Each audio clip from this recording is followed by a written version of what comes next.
Yeah, you're right, Brendan. West Ham, one of those teams who've played 3 games more than you, but nevertheless, at the moment, they're still in the top 4. So another tough opponent. Yeah, but it's a great opportunity for us. Good challenge.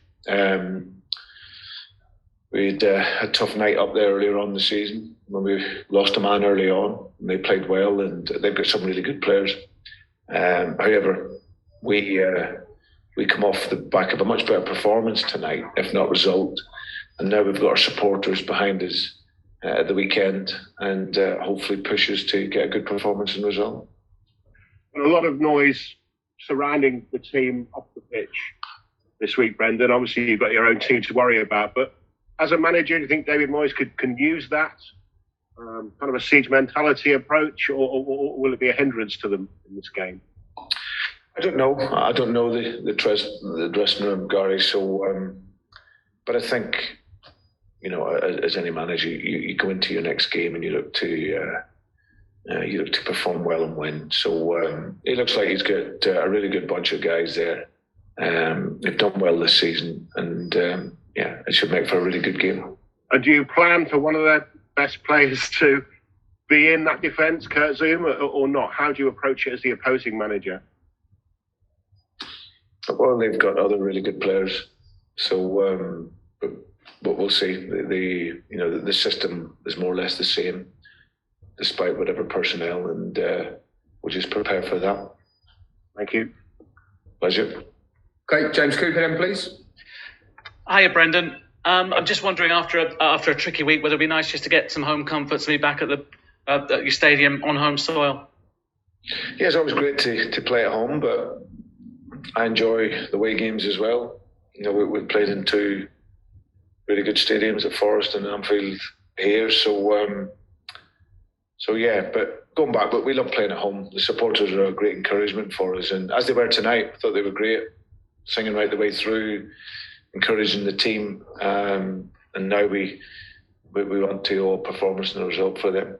You talked about how close you are with the players, and that's obvious to see from the touchline and from training. Have they seen a different side of you, though, in the wake of what happened against Forest? I think they know I'm always clear with them. And I'll never say anything to you guys that they don't hear. I just think sometimes, every now and then, it's good to be harsh. Because, like I said, I don't want to waste their time and my own time. Our performance and result at the weekend wasn't good enough. Absolutely simple as that. And that will be a learning for the players. A lot of the players probably haven't played in derby games, but they know after the weekend that they're very, very important games. But we've reflected over it the last couple of days. Like you say, my interests are always with the team, the guys, making them the best they can. And sometimes that's telling them what they don't want to hear. But you've seen their action tonight, close, together, and played with the spirit that we would want. And just when you're looking to establish a spark or get a platform going to build on, is having a game exactly what you need on Sunday, or would 3 or 4 more days on the training ground be better? No, that's been tough this year anyway. There's so many games to have that training time. But tonight we can take positives from this evening, even though we didn't get the result that we would want.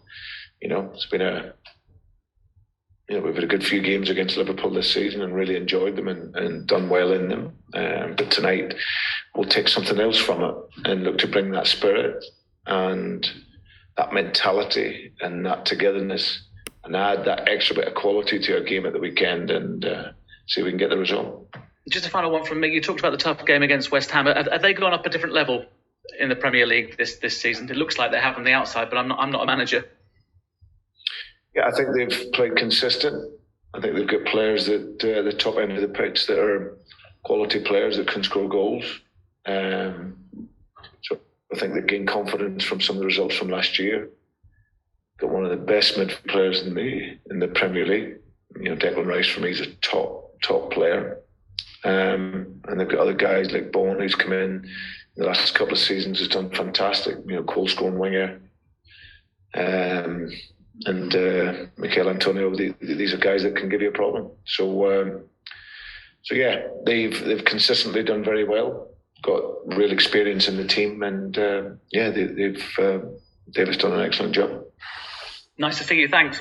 Good luck. Thank you. Okay, let's go back to Jordan then, please. Hi, Brendan. Hi.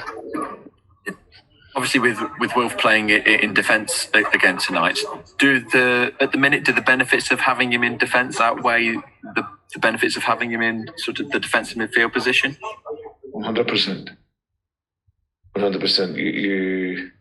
It's an area of the field that's so important, Jordan. As I said earlier, any good team I've ever had, the centre halves are absolutely critical, and for us, unfortunately, the availability of our best centre halves, it hasn't been there this season. And if you don't have that consistency there, then unfortunately you get the inconsistent performances.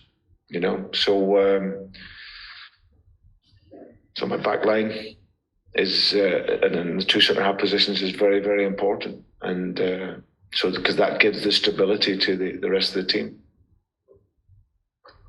I suppose then that does open up more opportunities for Booba to play as he did tonight.